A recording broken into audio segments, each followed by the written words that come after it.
In spite of having 3 different winners so far this season, only one remains in the top 5 in points. 2/3 and a fourth is good enough to keep Simon Avital at the top of the charts, but can he do one better and add a W to his results? We'll find out soon as we get ready to watch round 4 of the PRL GT4 Clubsport series, and you'll see it all live here on the Global SimRacing Channel. Hi, I'm Joe Peak, and with me in the booth is Ossian Puhaka. Behind the scenes is our director, Sean Crackers Ambrose, and he's using cameras provided by Dougie Beard. Canadian Tire Motorsports Park hosts today's event, and this is a circuit that has built a reputation of being unforgiving. To help our viewers see what dangers lurk here in the Great White North, let's head down to our track guide.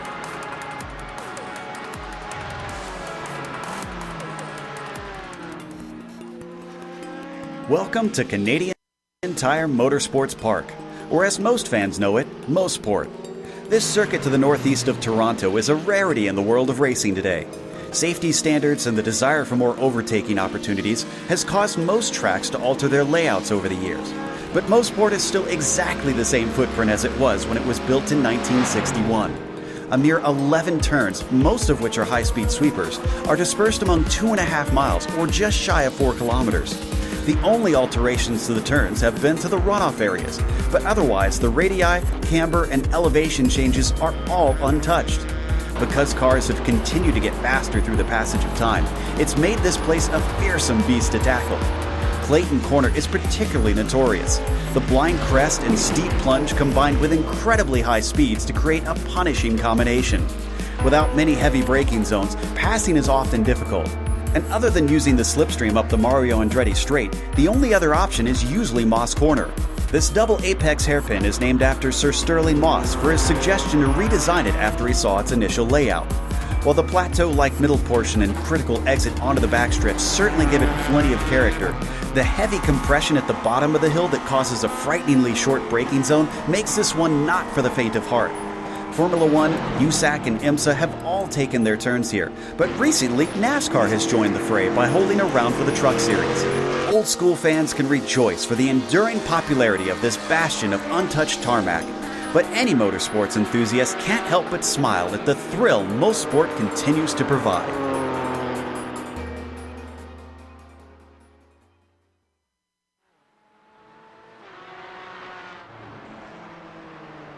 Mosport is one of those tracks that is both loved and loathed, it seems, depending on what sort of challenge you like. But Ozzy, today, it's definitely going to be a big challenge with the number of cars we have out here. Yeah, no kidding. I mean, when you got like 30 cars, over 30 cars on the track, then you gotta figure out some way how to, navigate this track, navigate these 2.5 miles, 4 kilometers and 10 turns in the Great White North. Well, Ontario, so not quite Great White North, but we are near Bowmanville, Ontario, Canada, in a track that broke ground in 1960, was opened in 1961 and has remained mostly unchanged ever since. It's a fast track, it's a flowing circuit with a lot of medium and high speed corners, as well as one of the most treacherous corners in any motorsport calendar, the Moss Corner. So it's gonna be definitely a different challenge to the drivers when you compare it to the mostly new-turned modern day circuits, Joe. It certainly has that old school flavor to it. But before we get to the action that's happening on track, we want to remind you that the GT4 Club Sport Series is brought to you by NinjaTrader. Ready to compete against the financial markets? Supporting over 60,000 users across the globe, NinjaTrader provides award-winning trading software and brokerage services. NinjaTrader is always free to use for advanced charting, backtesting, and trade simulation. Visit NinjaTrader.com to get started with a risk-free trading simulator and start tracking your performance. Today's broadcast is also brought to you by SimRacing Canada. Pay less, get more with SimRacing Canada's custom aluminum rig build for starters and pros. Your vision, our solution. Find out more at SimRacingCanada.com. Today's broadcast is also proudly sponsored by ButtKicker. ButtKicker products add an incredible immersion and realism to any game. Feel every nuance and truly put yourself in the driver's seat. Check them out at thebuttkicker.com. Taking a look at the driver's points here now that we are 3 rounds in. We've got 90 on the board for Simon Avital without a victory to his name. Same with Raymond Day in second, and Julio Palacio in third, and Jorge Flores in fourth. Now, he is tied there with Moises Caraballo, but he is the first driver on that list to actually take a win, incredibly. So Caraballo, who is not here today, will not be able to repeat. In fact, the only driver that would be able to do so is James David. Otherwise, we are likely to get another winner here. We have a team's championship. Is that just as wild as what we saw on the drivers? Yeah, Joe. I mean, when you got an independent driver leading the championship and on the fourth place as well, an independent, then that means teams are scrambling for points. SRT Esport Green currently leading the championship with 141 points, with SRT Esport Blue, her sister team, in the second place, just 9 points behind. NinjaTrader rounding out your top three with SRM Green in fourth place, and Davidson Motorsports Porsche rounding out your top five in the team standings. So that's how we come to this race. But how will we race, Joe? Well, let's run that down for the viewers who are new to this series. We are in round 4 out of 10, as we mentioned. There's the two different GT4 class cars that they are able to race currently, the BMW and the Porsche. The race distance is going to be 45 minutes, and it is an open setup series. Even though these are somewhat more basic cars, there is quite a few things that you can tweak. They do have incident limits, a disqualification at 24, and a drive-through at 16 incidents. Granted, if you go off too many times at a track like this, you're likely to find the barriers before you run out of incident points. Now, they have some bonuses as well. They're at the bottom of your screen, and they're going for one of them right now, with that being the pole position bonus point. They also have a fast repair in this series, just so that they have newer drivers sometimes, with this being a lower-powered car. So they try and give them a little bit of leeway compared to some of the more heady series that they have here. James David up to the top. He's looking a lot better here than he was in warm-up, because Diego Morales was the quickest in practice, and he was quickest here, Ozzy, for a little while in qualifying. Looks like he's got about a tenth to make up now. Yeah, he has, and he's pulling up to the side of the road and going back to the pits right now. So he's not gonna finish that lap. However, he still has about 6 minutes, and we have a lot of drivers on the track. Julio Palacio just starting a new lap with his BMW, sitting in the fourth place, just 4/10 of a second off. And if you are confused about timing, or if you want somewhere to look up the times, look at the sector times and all those things, see more details about our fine grid of drivers, head over to Joe. What is it? Live timing at? No, you don't even have that. It's GSRC.tv is all you got to do, and that will take you right there. So very simple to remember, and like Ozzy mentioned, it's the best way to try and keep track of all that's happening on track, because, well, we've only got so many cameras, and we have one screen to show you, so not necessarily always going to have your favorite driver on there. David continuing around, but not improving. Morales just getting onto one of his timed laps, since he had to take a stop into the pits. And Prota here coming across the line, and then you've got Cristelli down in 17th. So he was going by someone. Wonder if he got a little bit of a draft, and if he did, it didn't seem to help, because that was also not an improvement. Is that going to be any factor at all coming up that Mario Andretti straight? Is it long enough that the drivers can use that for a pass, or is it still going to be a nightmare to try and overtake here? Yes. So, and to both questions, actually, yes. If you get a good exit out of Moss Corner, then you might get some draft off the long uphill straightaway. But realistically, you're gonna have a difficult time overtaking if the car in front places themselves right. So it's gonna be a game of waiting for mistakes from other drivers rather than creating a pass yourself, unless you can, of course, create it with multiple corners in the first sector. So we're not gonna see draft passes into turn 8 as much as usually, but what we are going to see are a lot of mistakes with taking a difficult line and taking a different line, and maybe passes that way. James David heading into pit lane, so he might be taking some fresh tires, seeing if he can go any quicker. Markula Let's see if he goes faster. No, that lap, unfortunately, not going to be an improvement. I'm watching our points leader as well. Avital looking a little better here in qualifying than he did in warm-up, because I believe he was all the way down in 9th during practice. But he's already got himself up to 7th, and he has only about half a tenth to get both to Prue and Lowendick. Actually, up to Julio Palacio, up to 4th. It is very tight back there between 4th and 7th place. Yeah, and just minor correction, he was 14th on the warm-up, so even worse than that. But Avital racing here on his home track, of course, on his home soil in the Great White North in Canada, as is James David, as are a couple of other drivers. Here comes Avital over the line, 133.7, so he puts just warm-up lap, and here he goes onto his fast lap. He has 2 laps left with the remaining time. And that means Avital can really have a couple of chances to climb up the leaderboard. But look at this ahead of him. Palacio, Lowendick, and Proa. All of those 3 guys within 100 of a second.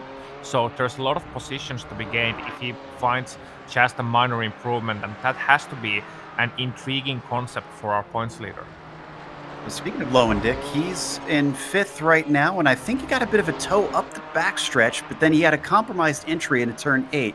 So I'm curious to see if this helped or not. It did. Ooh, about a 10th quicker, and that's going to put him into 3rd.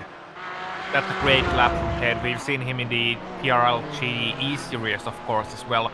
He's been constantly improving, and he's a happy guy. He's the kind of guy who's, being constant, aiming to improve and sets his aims a little bit higher than where he currently is. And this is certainly great to see for Ted. He is finding himself in a very good position as we head towards the race, if he can just hold that position. Down to 12 in points, but he's gonna climb all the way into top 10, even closer to top 5, if he keeps this up later in the season. As Avital comes over the line and doesn't find improvement again, tires are still not warm, so this is going to have to be it in terms of Simon Avital's our points leader's laps. You might be able to get around to start a new one after this, but it'll be awful tight as we watch Morales still in 2nd. That last lap did not count for him, so he must have had an off. This actually might be his last one, depending. Sean Foes also coming down through that quick turn 1. So the drivers now dip under that 1:24 mark. Everybody pretty much starting that final lap. Looking through, Raymond Day, let's see. He sits in 4th currently. He's our 2nd in the points. He has to make up 16 thousandths of a second to get up to Ted Lowendick since his recent improvement. So the Club West driver comes up to White's corner. He'll get to start one more if this doesn't do it for him. Looks like he's on a decent pace lap. What's it going to be? No, not enough. He's about half a second off. Yeah, the thing is that these tires, they take a couple of laps to warm up with these GT4 cars, but they are not quite durable enough for drivers to, do the whole 15-minute qualifying in one set of tires. So they really have to be conscious about how's the weather going to be, how am I going to time my stints. Ideally, you want to be on track for 4 or 5 laps, so it's going to be hard to find improvement here on the so-called second stint, but it's not going to be impossible. We still have a couple of drivers on track. James David as well starting his last lap. And Avital is in the pit lane, so he is not going to improve. I saw him duck in there, so he decided that that is good as he is going to go. Arnaud Jeunesse, let's see what the 312 can do, as he's going to be the first to take the checkered flag. Not much more. 24-3 stays put. Ted Lowendick going to abandon from here. Not happy with that last lap. He comes into pit lane. Jean-Marc Tremblay is going to be the next one. Another Canadian looking to do good on home soil. A 24-4, his quickest lap, but he doesn't go any higher on the board. And Sebastian Proa still out there on the track in his number 79 BMW. And once again, we do have BMWs and Porsches here as well on the GT4 category. And it is kind of like a more affordable GT class. Gonna tell you more about it once we get to the race, but very, very interesting cars. Sebastian Proa coming heading towards the line into the last corner. This is where we see usually truck races ending up not so well, and Pro coming currently sitting in 6th place, 124 flat to beat, doesn't beat it, 124.2. Yeah, I can tell you that the choice of clips with a truck in our track guide were definitely intentional on what corners were shown. But Kenny Rodriguez, is he going to be the last one here? Yes, indeed. Rodriguez coming through the S's. 969, hoping to do better than a 24.6 to get him a little bit higher in the top 20 here. He's driving the Porsche today, but he's not going to go any higher. He comes down into pit lane, which that entry is going to take some practice. We'll go over that in a bit as well. In the meantime, we have a lot of cars to go through for our starting grid. Let's go through that order and give you how the race will look at the drop of the green. James David with the pole. Bonus point for him. Diego Morales, who we mentioned was quick in the warm-up, going to be starting next to him there on the front row. Ted Lowendick will be starting in third with Raymond Day, looking to see if he can get himself up to the top spot in the points and maybe get himself a win as well. Julio Palacio will be starting behind him in P5 with Sebastian Prue in 6th. The inside of row 4, Simon Avital, our points leader, all the way back down there. He's got Jorge Flores for company to his outside. Arnaud Genest will be starting in 9th with Mark File, rounding out your top 10. Christopher Richards starting 11th with Baron Daly alongside him in row number 6. Aaron Lay, Jean-Marc Tremblay 13th, 14th with Rodrigo Improda 15th, Philippe Magnan 16th, Piotr Margula 17th, Kenny Rodriguez 18th, David Cristelli 19th with John B. Cochrane rounding out your top 10. Gary Schilling starts 21st today, Frank Krumans in 22nd, and then you've got Danny Duchesne in 23rd. Brian Hotham, P24 for him. The inside the next row has Brett Barrett in 25th with James Nunn to the outside. Matthew Balavance in 27th is followed by Spencer Simkovich. JR Hoops starts 29th, and Matt Odell is in 30th. On the next page, just a couple more drivers that have set times. Glenn Bowen 31st, Hunter 32nd, and Foes 33rd. Brian Matthews, who looks like he will grid up, did not set a time. He'll be starting 34th out of 34 drivers here today. Nobody has left the session, so we will get a full grid out there. And as they start to grid up, you were talking about these cars being a little bit more like what you get on the road, a little bit more affordable. Honestly, that's what I love about this sort of grassroots feel. I feel like it just kind of, I don't know, it feels like you're going to an actual track day that you could watch really at your local track. Yeah, I mean, it would be one heck of a track day if you would be watching these things fly around. But yeah, they are more of in motorsport in terms of series. They're kind of like an entry-level series to the GD world that it so desperately needs. And you know, it's a fine race to fine weather to race for these guys as well. So you know, it's gonna be sunny. They're gonna be enjoying their BMWs. They're gonna be enjoying their Porsches. 22 degrees Celsius air temp and 27 degrees Celsius track temp. Clear skies and a little bit of wind from southwest, a little bit of humidity, but it's not too hot. It's just fine. And I think, Joe, 22 degrees Celsius, that's just fine. You don't need AC. What? Yeah, it's not that hot of a temperature, but I have noticed it has been creeping upwards because we're racing in the morning here. It's 9 a.m., just past 9 a.m. virtual standard time here in Canada. And as you said, it's clear skies, so that sun's going to just be beating down more and more on the pavement as things go on. So how is that going to affect the racing today? As we come down the hill into the very short braking zone of Moss Corner. I feel like there's so many different factors in this hairpin that make it that much trickier than it would be normally. Ooh, hairpin. See, that's the first contending question, because I think it has a double apex 90 degree double apex right-hander. It's not a hairpin in my books. But yeah, I agree. You come downhill so that honestly cameras don't do it justice how like steep that downhill is. And you're turning left all the time, and your tires are hot from all the fast corners. So you really have to be careful, and if you're gonna lose it somewhere under braking, you are gonna lose it there. And with many of these cars being tricky under braking as is, especially the Porsche, which is traditionally has been tricky under braking because of its weight balance, the weight distribution. It's gonna be really tricky to figure out, not only in a qualifying lap, not only once, but consistently for the 45 minutes that we are going to race today. All right, those 45 minutes are getting ready to start in just 2 corners time. Through the S's they swing. Porsche pace car going to head into pit lane, and James David will have control of the field. Patiently waiting. Green flag is out. Very early call for the green flag, and he doesn't get a good jump. Morales is already looking around his outside. Also has to watch Lowendick behind him. Lowendick down to the inside of Morales now as he backs off going into turn 1. It looks like they're going to be able to get through that first corner, but what about Clayton? That is the danger zone.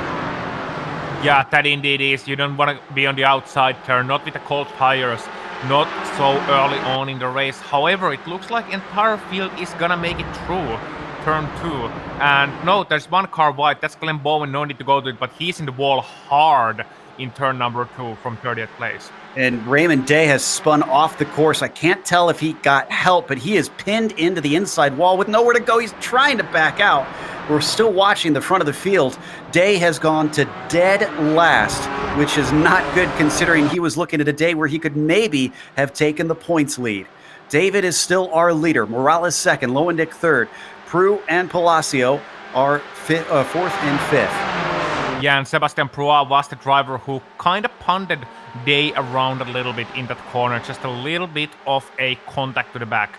We're gonna take a look at it later on as we get these drivers through their lap number 1, James David, Diego Morales, and Ted Lowendick as well, the top 3 with Prua in the 4th place, as you just mentioned, Joe. And the top 3 is looking to break away just a little bit, and it's gonna be very interesting to see how the BMWs fare against the Porsches. Leading duo, both are Porsches, which is the choice for most drivers in the GT4 series. However, we have some brave souls taking the BMW as well, and hey, it ain't doing so badly just now.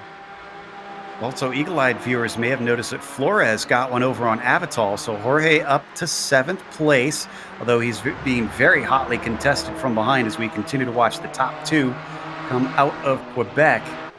In fact, it's quite a string of cars right now behind the 7th place 929. You've got Avital, I mentioned, Janest in there, and then you finally got a little bit of a gap back to File, who's carrying along Tremblay. Yeah, and look at Baron Daly as well. Conrad just mentioning outside of your screens as we watch the battle on the outskirts of top 10. He's gained 6 positions in the first lap. Sorry, Flores went off. I think he got wheel spin coming out of Moss Corner, found himself into both walls, and there is massive damage on that BMW. Let's take a look at the replay. Yeah, and he's coming he was on the grass when accelerating, and he just didn't want to be patient enough and lost it on the grass, hit one wall, then hit another wall, and nose first into the wall, and that's gonna be a lot of damage. It was Mark File in the green and black BMW that narrowly avoided him. As we come back to our leaders, and Morales, who knows he's quick and seems to feel like he has better pace over the race, has already been hounding the number 89. It's a 2-car breakaway, leaving Lowendick back there by about a second. Yeah, Lowendick not currently having the pace to keep up with those guys, so he's lost a little bit of time on the last lap and just over the course of the lap in general. So those 2 guys are breaking away, James David, Diego Morales. I wonder if they're going to battle it out right away, or are they going to, wait it out, be patient, and just try to break away first, to have a little bit more time and space to battle among themselves without having to worry about guys like Lowendick and Prua and Palacio and Daly, coming up to them. Like neither of them got the greatest runs, but Morales a little bit off of David now. I think this is going to give us a chance to take a peek at the replay of the opening incident with Day. He, by the way, is still down in 31st and having a long row to hoe just to see himself get into better points. So this is Byron Daly that we're watching. Yeah, and so Byron Daly, he's gonna come through turns 2 and 3, and Raymond Day. So he is gonna be receptor of this punt from Proa, from Sebastian Proa, just coming into the corner, tight battle there. Day is gonna be ahead and just a little bit lightest of touches, and that's all it takes for those cars. That rear corner of the Porsche, it is really, really, really, it's not a place you want to touch on the driver because he's gonna be around right away.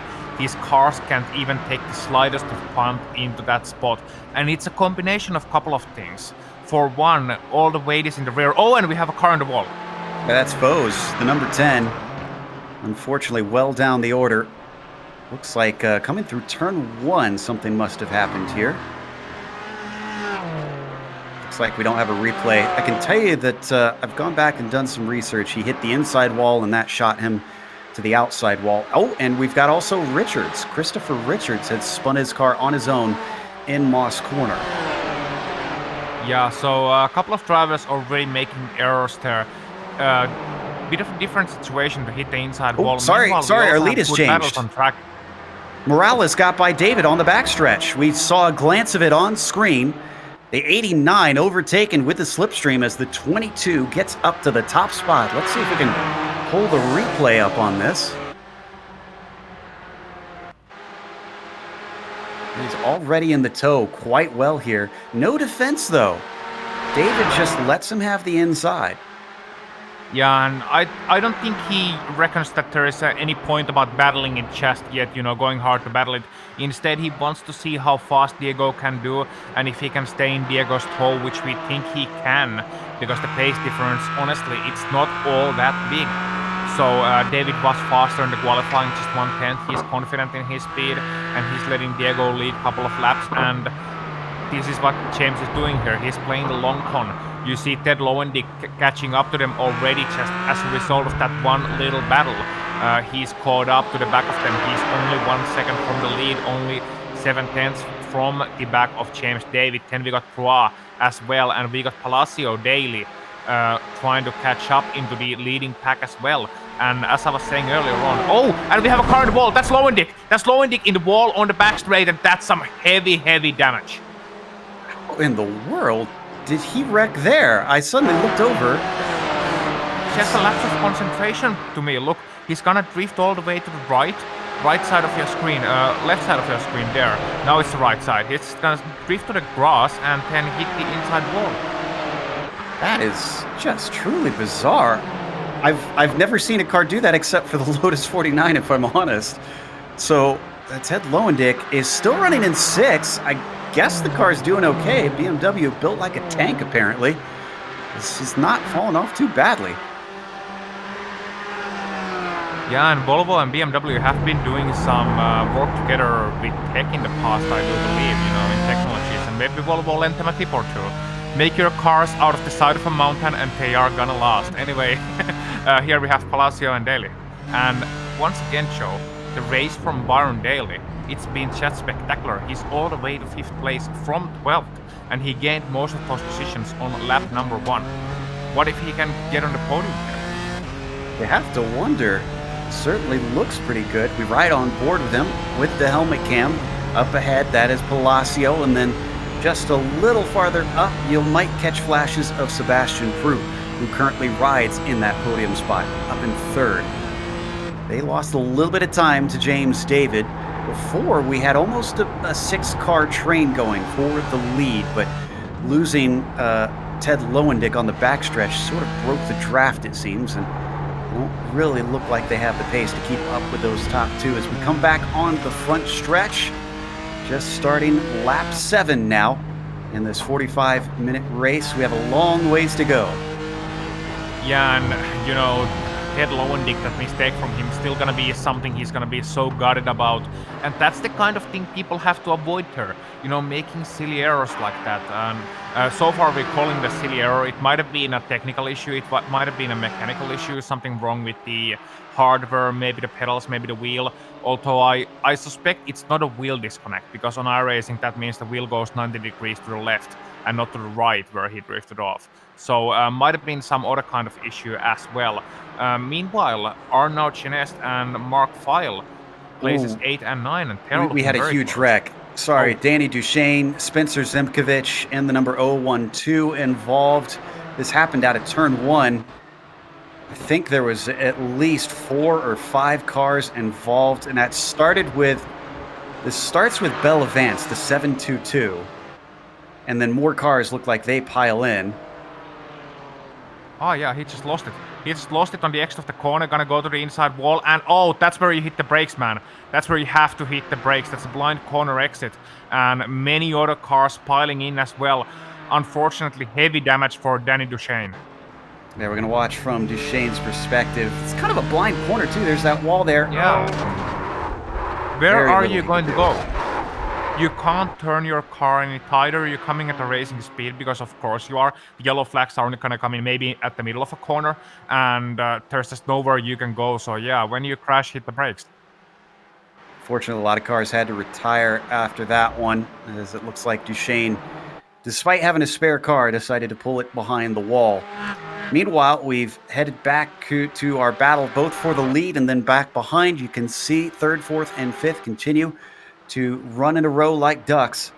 As we come up to Moss Corner, David still riding behind Morales. Ever since losing that lead, he doesn't look like he's in that great of a hurry to try and retake it. Yeah, I mean, he's in a great place. He's, currently he's not in a hurry. He doesn't want to lead because he knows they're probably in a similar pace. He's waiting for mistakes from Diego, trying to see how hard Diego races. And, just here, he has a chance, looking to the inside. Oh, and he's going to try it. Just as I was saying, he's going to try it. And, for Morales, very little defense once David gets alongside.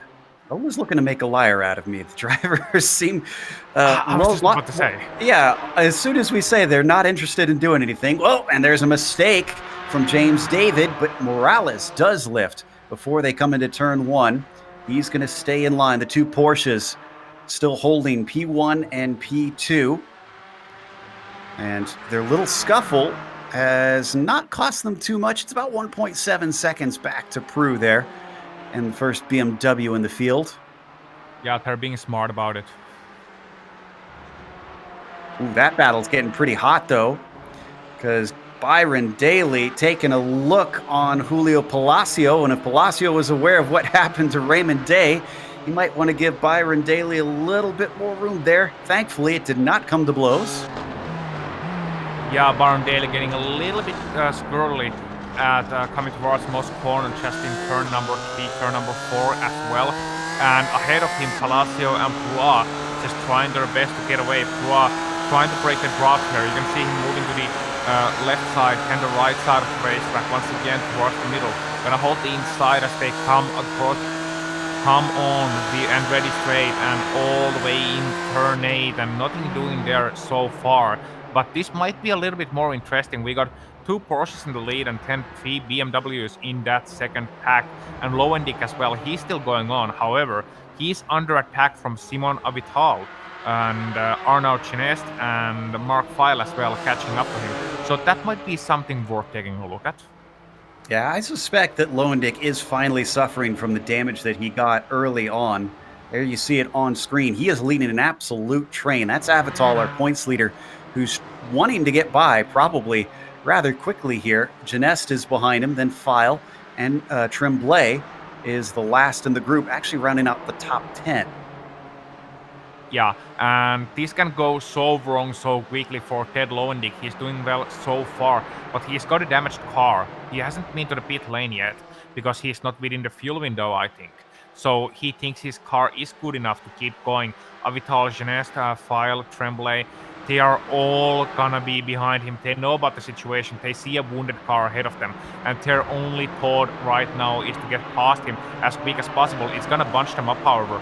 You can see how much Genest was able to catch up just in the braking in the Moss corner. And we'll see if Lowendick's straight line speed is okay or not. Avital, he's definitely gonna have a chance here at the end of this straight. Might not be close enough. He's starting to gain now. Oh, yeah. Looks like they've hit the max of these cars. He looks to the inside, but then decides better of it. I almost wonder if Genest was able to close in on him in Moss simply because Avital was backing the corner up. It looked like a fantastic launch, just not good enough of one. At the back of that train, Aaron Law coming in from 11th. Is this when the pit window opens?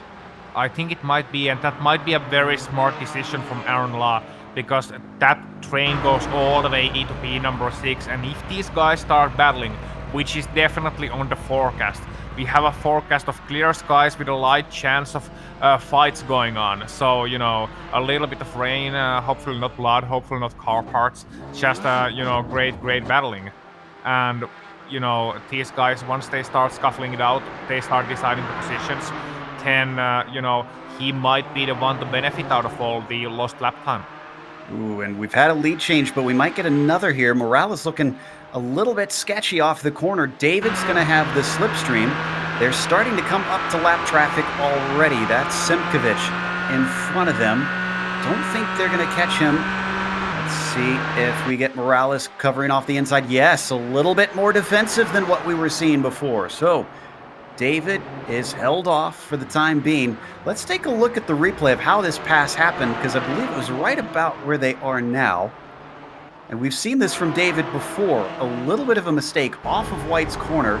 This time, though, with the door being open, Morales is not going to look the gift horse in the mouth. He ducks to the inside and takes away the apex. Yeah, that's well done, and I think he lost confidence now as Ted Lowendick comes into the pit lane in front of our commentary stand.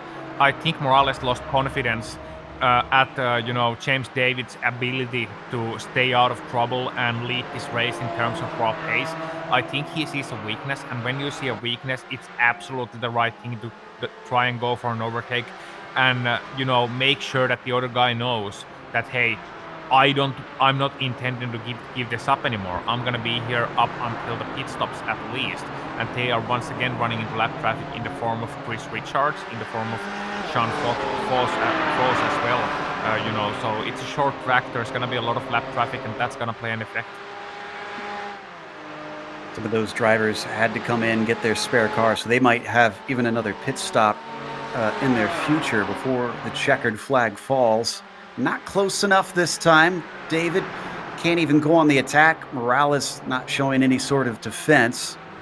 Let's see if that lap traffic will come in for a second stop now, knowing that the leaders are behind them. Nope, not the case for Richards. He's going to stay out. We have had Lowendick, who we mentioned. Law has been in and out. Those are the first two that have pitted that are back out on track. James Nunn came in and has returned as well. Aaron Law had a very slow pit stop, as we mentioned. It might have been a great strategic thing, but he lost 4 seconds on his stop time, and that means he's actually coming back behind Ted Lowendick, and I'm not quite sure why he was so slow on the pit lane. We had a problem for Piotr Magula. The 66 spun it in White's corner, and he's decided to keep going, even though he was in pit lane. In fact, it's put him into quite a bit of action. The number 35 already on top of him. And that's Brian Hotham back there, too. It's a 3-car fight very suddenly.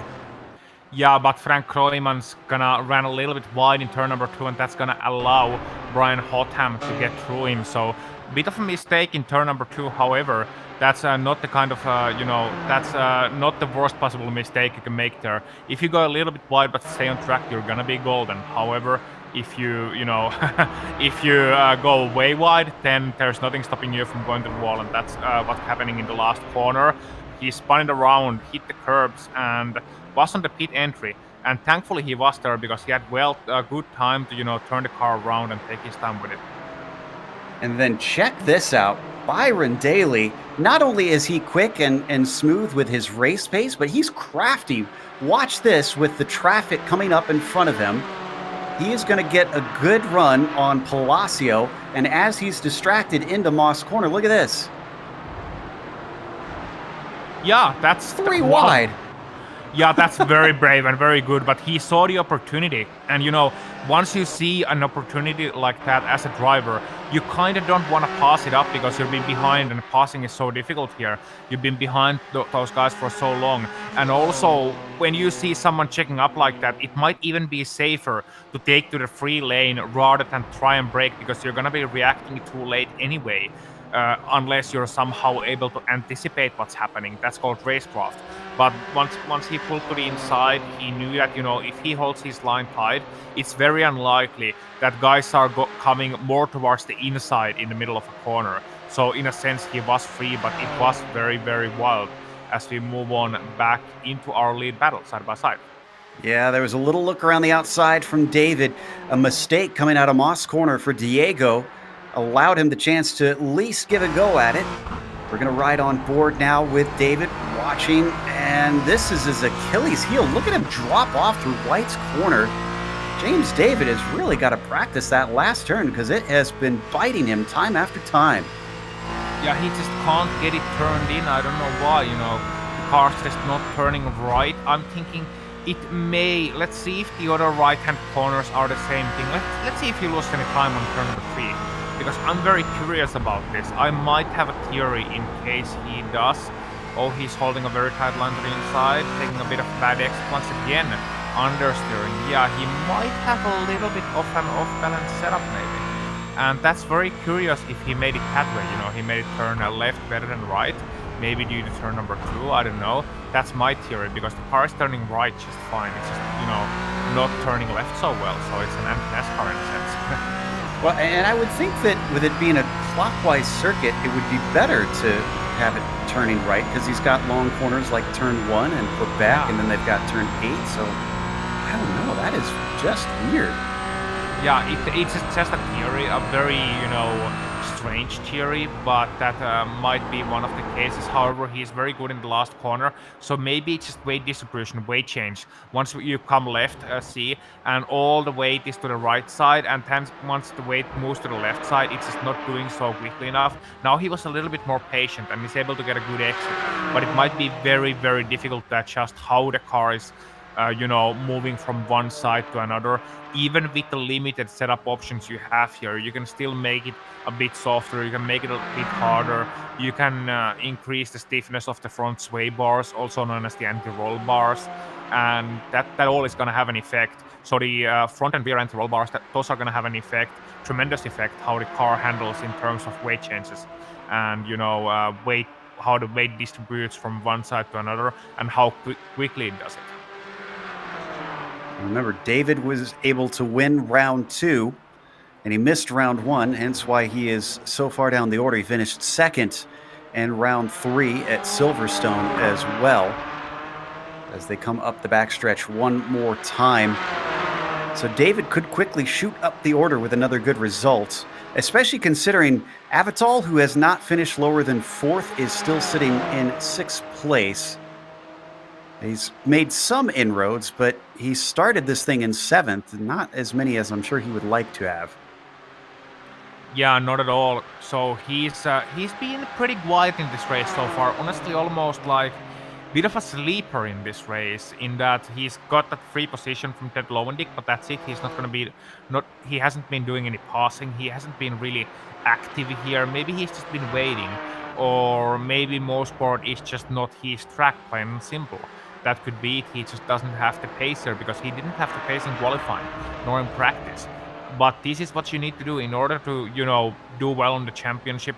You need to not only maximize your gains, but also minimize your losses, and that's even more important part about it than theoretically maximizing your gains, as we have the leaders battling once again. They got off the close down through Quebec. You may have noticed that Jean-Marc Tremblay's name was coming down the order. He's pitted, and he's actually back out. Remember, he was fighting with Ted Lowendick, and that actually might wind up close. That's Lowendick just behind him as he exits off of pit lane. Not close enough for Teddy's liking. He's going to return in 13th, just ahead of the number 172. Yeah, it's not over yet, though. You come into the pit lane, and even if you're not changing tires, those tires are gonna be cold for just a little while. Lowendick has his nice and warm. And how nice is that one fast repair for Ted Lowendick right now? Yeah, and that's why I thought that maybe he could have jumped Jean-Marc Tremblay, considering he was a little higher up the order. There is the pit comparison you saw on screen. Lowendick chasing on the 927. Looking for the best exit possible, coming up this long back stretch here. for those wondering about the temperatures and how they have changed, because we mentioned that the sun is going up, it's already up to 85 degrees Fahrenheit right now. Yeah, 85 degrees Fahrenheit, and for those who use Celsius, that means track temp of 29 degrees and air temp of 23 degrees. So it's a little bit warmer, the sun is beating down, and it's gonna get warmer and hotter as is this race, and we have our leader into the pit lane. And already out. He's going to return in 10th. He was enough far ahead that really not many cars have been able to catch him on the pit stops. Morales stayed out. So slightly different strategies. 20 minutes left to go.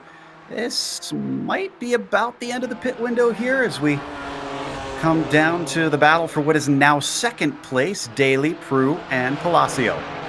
Yeah, these guys have been at it for all race long, and Barn Daly, just an incredible rise. We talked about it already. This man started from 12th place, de facto in 5th position at the moment, once you take pit stops into account, 5th or 4th. And he's been making some solid moves, as we saw. But can he hold on to the end? That's the real question.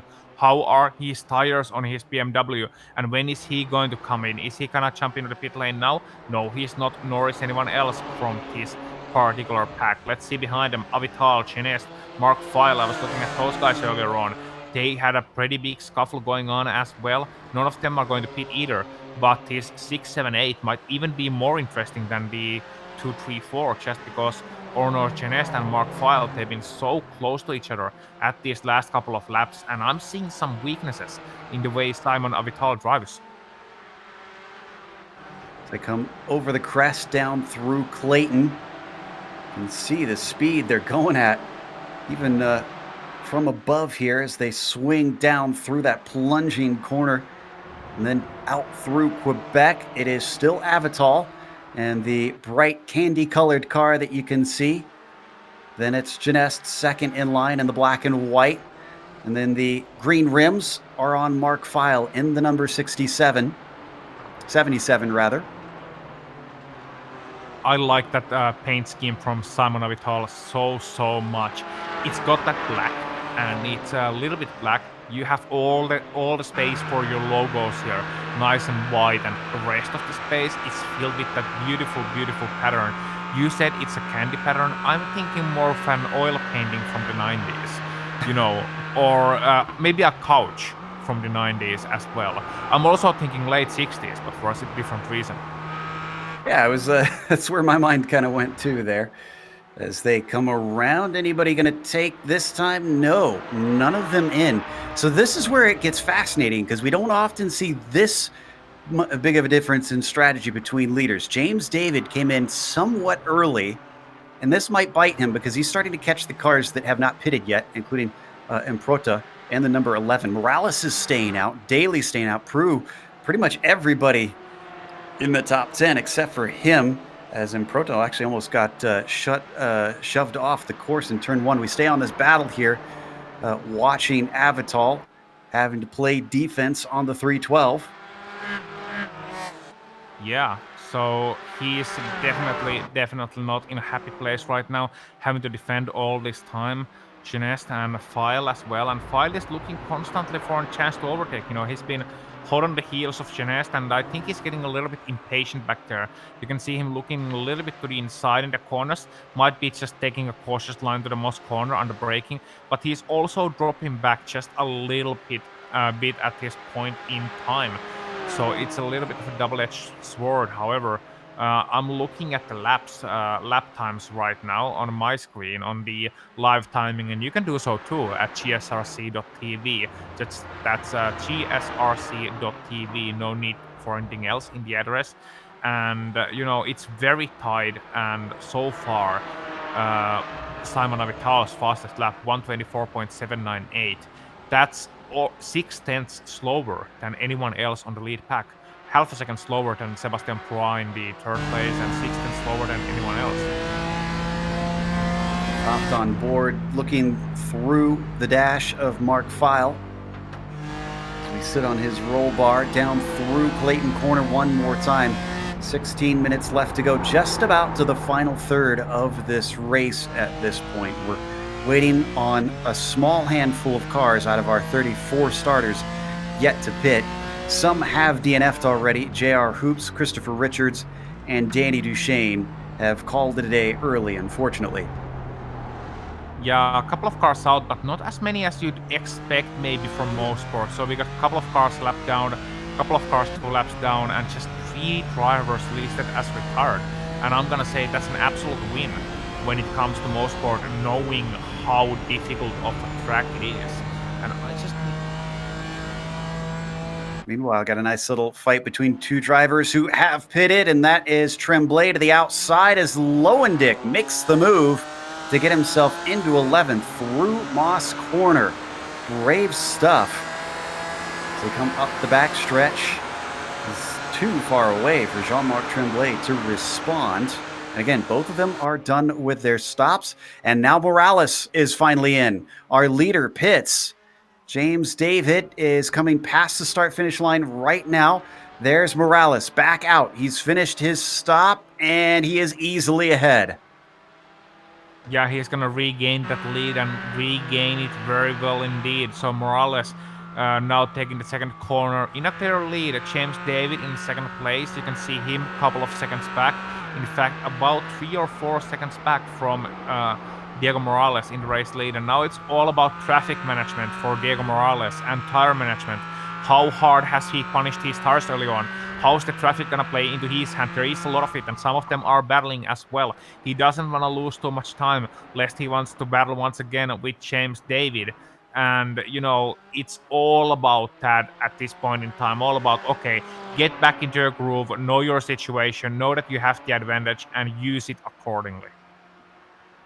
Just heard word from Avital over the radio that he is pitting this time. He's up to second, but he will hand some of these positions back. Daly is our leader right now, but hate to disappoint fans of Byron. He's not going to get any sort of bonus points for leading a lap. That is just for pole position, fastest lap, and then fewer than 3 incidents. There goes Avital. Janest is going to follow him in. Daly stays out, though, for another lap. Yeah, and that might play into his hands. He's been able to save fuel a little bit more and going out a little bit longer. And, you know, overcut might be an advantage, especially at Genest. He stopped a little bit too early on his stall. We didn't see it, and as a result of that, he's going to lose about a second. We had a big moment with James David. He had a car almost wreck in front of him in the form of Spencer Simkovich coming out of turn 1. David thought he had to take evasive action, and that almost cost him the race. Look at this. Yeah, just exit of the corner, he bites the grass a little bit and almost ends to the inside wall. That was very well held by James David, because not many drivers are going to keep it out of the wall there. With that, Matt Odell pits out of what I believe was 13th, so Byron Daly is able to go the longest of any driver out here. He had brought himself up multiple positions, started this thing in 12th, but where is he going to cycle back out now? He's down to pit lane. Oh, he's going to cycle out probably ahead of, you know, the Genet battle. At least Ono Genet, maybe also Simon Avital, where it's going to be, oh yeah, definitely ahead of those guys. So, you know, who knows? He might have a chance here. And that's Morales going to re-inherit the lead finally. With David's bobble, he's lost it down to 3.3 seconds now behind the number 22. Yeah, Pruan main straight heading for turn number 1, and here is Daly at the pit exit. I believe he is going to be ahead, so Byron Daly, that's net P number 3 for him right now. Wow, and he's a whole 2.5 seconds ahead of Sebastian Prue. Daly had a fantastic stop and a fantastic number of laps there at the start of this race. He's looking at a podium here. All he has to do is keep his pace up, keep the nose clean, and that champagne is in his hands. 11 minutes left to go now. How is our championship rivals looking? Avital still in 6th after the pit cycle. And in fact, he might lose one because Ted Lowendick is recovering now with his spare car. And he's only 3 tenths behind. There they are coming into Moss Corner. So where is Day after all of this? Let's keep the cameras on here. just in case something erupts. Days up to 17th, I can report. He's trying to minimize the damage, but he's not going to have the day he was hoping for. Palacio, who sits third in the points, he's actually P5, so not too bad, but he's also not really going to make any inroads on Avital. Yeah, but it's also a long championship, and with the way we've seen this championship go, it's really anyone's game at this point. Lowendik is right on the back of Avital, as you can see, and it's a double whammy for Simon Avital. Not only is he gonna potentially lose another position, but when every time he looks in the mirrors with the bright sun shining in the Canadian morning and with those beautiful woods around, sadly not protecting much coverage from the high up sun, that means every time Avital looks into his mirrors, he's just gonna get blinded by the paint scheme of Ted Lowendick, because that car is full of chrome. And imagine seeing the sun glaring off that one. You look in the mirror and you're gonna be like, ah! With it being a Canadian morning, how come catering didn't get us a pancake breakfast? I mean, come on, maple syrup. Don't talk about pancake breakfasts. There is nowhere to get pancake breakfasts in Finland. I'm not kidding. That's not a breakfast thing there. And I had it in Denmark. And, pancake with the breakfast and a little bit of a European style mixed with the Scandinavian thing. I usually had rye bread, but I had a pancake in there. And it was so excellent. It was the best pancake I've ever eaten. And then I remembered I'm lactose intolerant. Oh, no. I had to do commentary for the whole day. Oh, the woes of those who unfortunately can't take milk. But meanwhile, Simon Avital is going to hope his calcium is serving his bones well, because he's trying to hold off a charging Ted Lowendick. The 1.72, now even closer. It's down to 0.2 of a second. Behind them, it's closing in between Mark Feil and Genet there for 9th. So we're going to have to keep eyes on both of these battles to see if something erupts here. 8 minutes left to go. If they're going to do something, they got to do something soon. Yeah, not much time left. It's all winding down pretty quickly. And, James David, he's just going to be hoping in the second place that something, winds down Diego Morales as well. As we look at this battle, and we are focused on this battle, and no wonder, because it is the closest one we have within top 10 right now. Lowendick just looking, and I think he's gonna want to be patient there. He already made one silly mistake in this race, has been able to recover it from somewhat, but he has to be beating himself knowing that he was looking at the potential podium in terms of raw pace. Behind them, a move from Genet on Feil. It didn't quite work, but it was elbows out through Moss corner. Let's take a look at the replay here. Tried to mug him, and unfortunately, he got his purse out and beat him off. Yeah, indeed. That's full-on pepper spray there from Mark Feil. And look at him come to the inside. A little bit of contact as well. Unfortunate the contact didn't come worse. Just a tiny bit of, rubbing. Sorry, that's Lowendick and Avital off course. Both of them losing multiple positions. And a similar situation. Into the S's, Avital had Lowendick send one up the inside and just made the contact. Good job from Ted Lowendick, slowing down immediately, knowing that he screwed up, realizing the situation and giving the position back. That's called being, not giving the position back, but at least waiting for him, slowing down just a little bit. They're going to be relegated to 9th and 10th, and Lowendick going a little bit wide in turn 2 as well. But that's Ted Lowendick braking a little bit too late, and unfortunately hitting exactly the worst spot you can hit on that Porsche GT4, that Cayman car. He hit the rear quarter panel, and that's gonna send the car immediately into at least half a spin, and that means a lot of time lost for a championship leader, and a lot of positions lost as well, because now Tremblay and Mark Feil and Orno Genet finding themselves all of a sudden in P6, 7, and 8. The good news for Avital is that Palacio in 4th is not going to earn enough points to overtake his points lead right now, but he's going to close it down by a big margin. Tremblay up to 6th, Feil 7th, and Genet up to 8th. All three inheriting 2 positions as they come through the S's themselves. We're not missing a whole lot up front, but I will point out that David's cut it down to 1.6 seconds on Morales now, so he's starting to gain a little bit. Traffic, and with 6 minutes left in this race, The plot thickens like a good maple syrup, and Joe, wouldn't you want that on your breakfast pancakes? I might have to make myself a snack after this is over, if I'm honest. So we ride on board now with Genet looking ahead at Mark File. The thing that amazes me about these cars, and almost kind of what I love about them, is the amount of suspension travel that these things see. And around a bumpy track like this that sees Canadian winters, it has got to be quite a ride over some of these corners. Yeah, I think you could go rallying with one of these things. I would want to take them to, Finland, to Jyväskylä, and to Ouninpohja stage or something like, and take the Kakaristo intersection and the Yellow House jump and all of those things and try and see how they hold up. Change the tires first a little bit, maybe. The semi-slicks are not going to be that good on gravel, but, I think they have the suspension travel to pull that thing off. We do have rallycross and short track truck courses here on iRacing, so maybe after my pancakes, I'll have a little bit of fun, see how these things do as they come down into turn 8. File still safe enough from Genet. Ever since he made the rough move into Moss Corner, hasn't had another chance. No, not at all. And, just patiently waiting it out at this moment in time. They head to the main straight once again.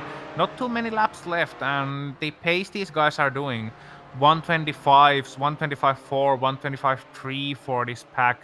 Now, compared to the guys ahead of them, and Price is just under 25, Palacio 25.2. And So good pace Lowendick, too. Lowendick did make the move that you mentioned. He slowed up and let Avital by. And boy, these guys are, I guess this is because they're in Canada. He's very polite. Avital said it wasn't necessary, but he appreciates it. So very gentlemanly racing happening. Yeah, and that's the right thing to do from Ted as well. I think he was waiting for Avital to get closer, see if he doesn't have any significant damage, so he doesn't have to like stop on the track and be a danger. And getting the move done. Of course, it's not gonna bring Avital the 6th place back, but it's gonna be something. And it's a heartwarming gesture as well. And man realizing his mistake and raising his hands up, and not just saying sorry in an empty gesture, saying sorry as he runs away with the money from the bank. He's actually turning around and giving the cash back. So that's great. Meanwhile, we're watching File, who is now going from defense to attack. Jean-Marc Tremblay up in front of him.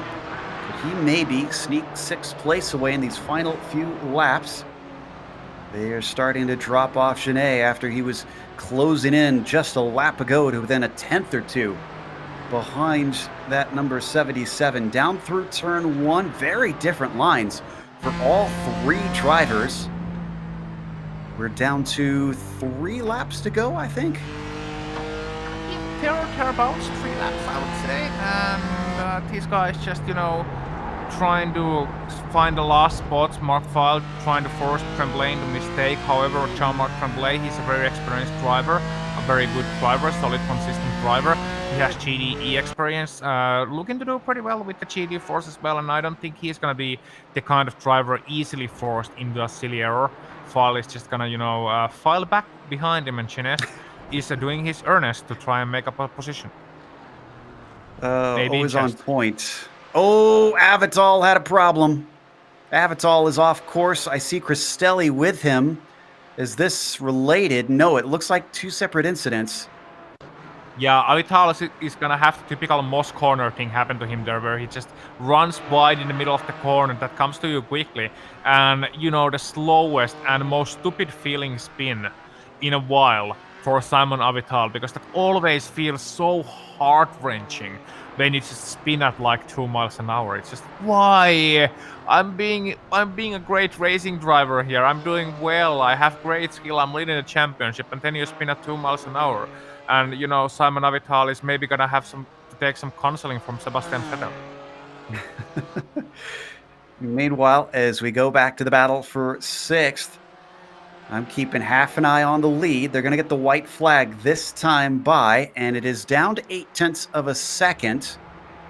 In fact, it might be a bit of a moot point because it might be too late before we can even look at it. It'd almost be worth seeing what the lap comparisons are like between the 22 and the 89.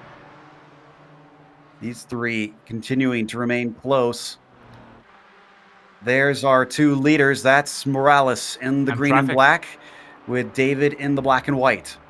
Yeah, in traffic, they got Matt Odell, they got Matthew Bellavance, and they got Sean Foss as well right ahead of them. And look at Morales, he's gonna come to Foss first on the main straight, gonna get the pass down. Had to brake a little bit, however, on the main straight. David didn't have to brake at all, compromising his line a little bit. 10 turn number 1, Bellavance, next one, coming through into turn number 2. No, gonna get nicely out of the way, so not too much time lost there for Diego Morales, and that's gonna be a good thing, of course.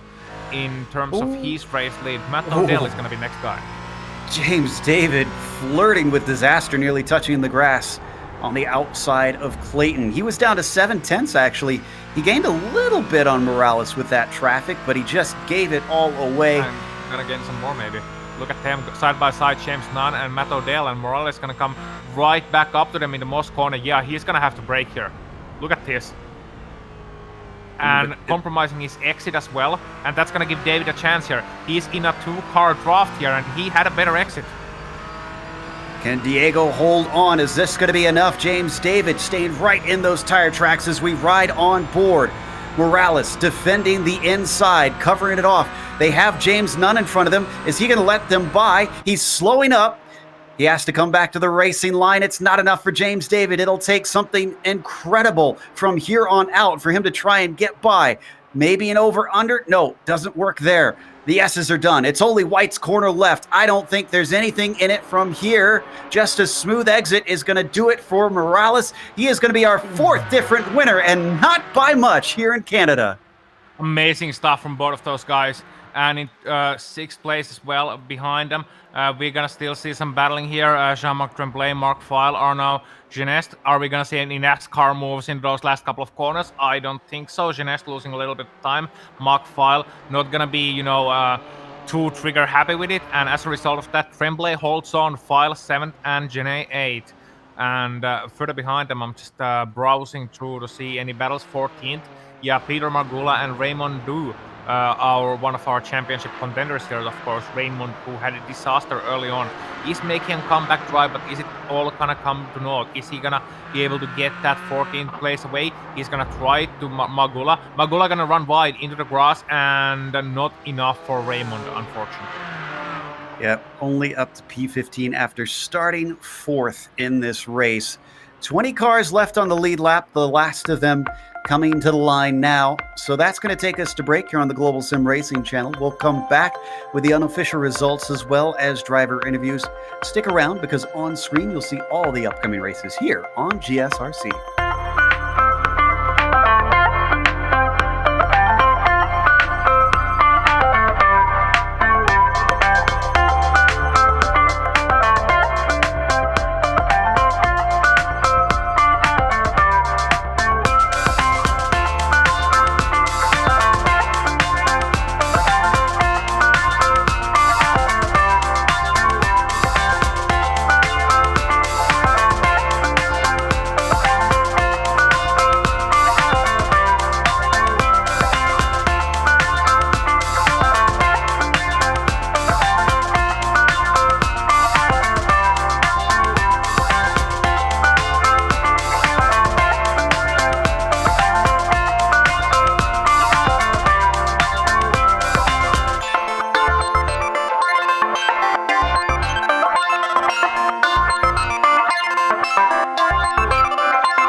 Welcome back to Canadian Tire Motorsports Park. Mosport did not disappoint. Its challenges certainly gave everybody a run for their money here in the PRL, but the GT4 Clubsport Series saw its fourth different winner. James David nearly managed to get himself his second victory of the season. It was 1/10 of a second difference at the line, as you can see. And he was almost helped out by his fellow Canadian, Matt Odell, there on the last lap. The lap traffic was not enough for Morales to be overtaken there at the end. Byron Daly from 12th to 3rd impressed both of us here today. Some fantastic moves to get him up there. Julio Palacio, who was 3rd in the points coming into things, he's going to gain a little bit here. Probably going to overtake Raymond Day with his bad day. Sebastian Prue finished in P5 with Jean-Marc Tremblay, another driver, coming upwards from 14th to 6th for him. Mark Feil manages to get a 7th with Arnaud Genet in P8. Lowendick going downwards. Unfortunately, what we think was a lapse in concentration got him some damage, and then from there he tried to come back and unfortunately made some more mistakes with car contact. About 9th. Top 10 rounded out by Cristelli. Simon Avital all the way down to 11th, our championship leader, losing a lot of positions there. Rodrigo Improda gonna finish 12th in Aaron Law, finishing 13th, exactly where he started. Piotr Margula 14th, Raymond Day, as you said, made a mistake early on, ended up 15th, or actually got spun around and ended up 15th. Jorge Flores 16th, then it's Sean Cochrane 17th. Kenny Rodriguez 18th, Brett Barrett 19th, and last driver on the lead lap as well as the last driver in top 20, Philippe Magnan, ending up just ahead of the leaders, and as a result of that, able to compete that one final lap. Everybody from there on down, either a lap down or more, with only 3 retirements, incredibly, today. We've got our second place finisher ready to talk to us. He came into the season a little bit late, but he's been taking podium after podium. James, congratulations on second. And I know it was only circumstantial, but it looked like your fellow Canadian almost helped you to your second win.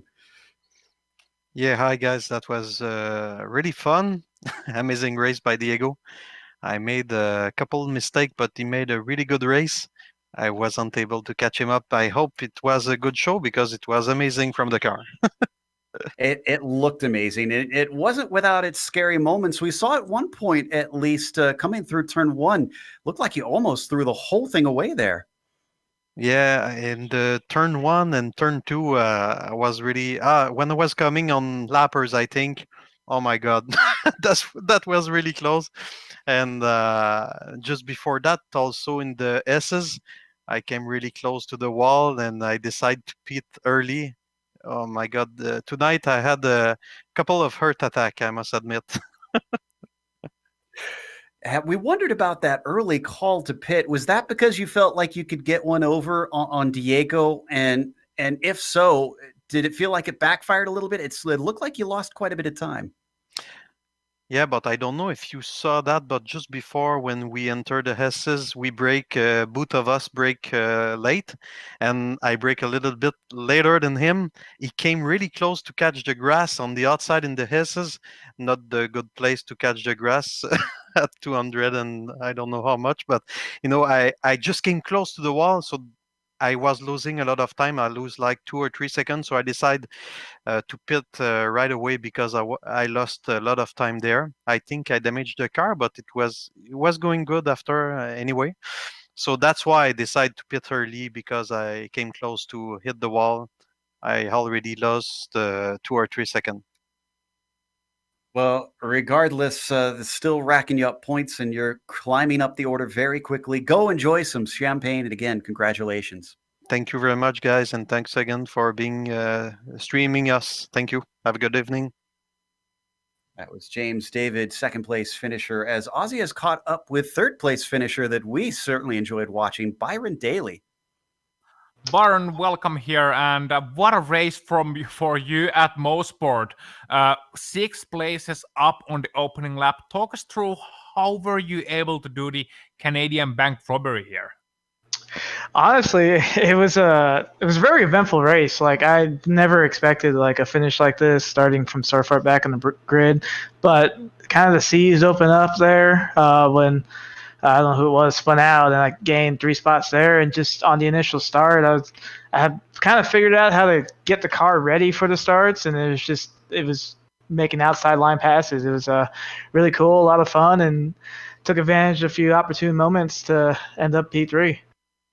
Yeah, outside line passes at Mosport. You make it sound so mundane, something so terrifying yet so mundane.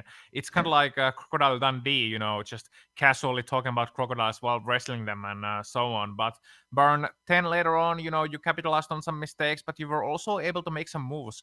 How about that 3 wide on Moss corner? Was it just a spur of a moment decision, or did you look at the situation in advance and thinking, they might, have to check up there, and I might take advantage? Yeah, so I saw the lap car in front of that group there, and I thought to myself, okay, if I'm going to have any chance at all to make a move here, it's going to be with this lap car. So fortunately, I had made a mistake the lap before, which put me back just a little bit. So I was far enough back for when all those guys had to check up, I was able to run in there full steam and kind of jam it in there and make a move. It was like one of those high risk maneuvers that, like, if it doesn't pay off, you look pretty bad, but it paid off. So we'll come out looking pretty good on that one. Okay, so on the schedule, you were 7th in the points before this race, and now you're probably going to climb up in the standings thanks to some mistakes and also your great drive. We had some fast tracks early on this season: Watkins Glen, Silverstone, and Mosport, now Canadian Tire Motorsport Park, of course. Now we're going to move into the technical section of the schedule: Barber and Lime Rock Park and Nürburgring as well, the Grand Prix circuit. So how's that faring for you? Well, I'll be honest, like with this car and the setup I've got on it, like just I've made it myself, but the issue I'm having is with slow speed corners. Like, just the car understeers pretty badly. So I will say I'm a little concerned about these more technical tracks coming up. Not that I don't feel like I could drive them. It's just the way I've been able to get this car to work for me. It does struggle a little bit in slow speed corners. I think we saw it there at Moss Corner, that last apex. I couldn't quite get the car rotated to be back on the gas, and Barber's a tight little track too that has it flows quite a bit, so I feel pretty good about that. But Lime Rock will probably be a little bit of a challenge just in getting the car to turn in these slow corners. So hopefully I can figure something out by then. But other than that, it's gonna be a lot of fun. Definitely gonna be challenging with these big grids, so it'll be cool. Well, thank you, Burn Daly. It's certainly my driver of today, and I think I speak for the whole booth when I say that. And Burn, if you have anyone to thank or anyone to send a shout out to, then feel free to do so. And congratulations for the 3rd place. Yeah, thank you. No, just thanks to everybody who puts this on. You guys for broadcasting. It's gonna be fun to go back and watch this one.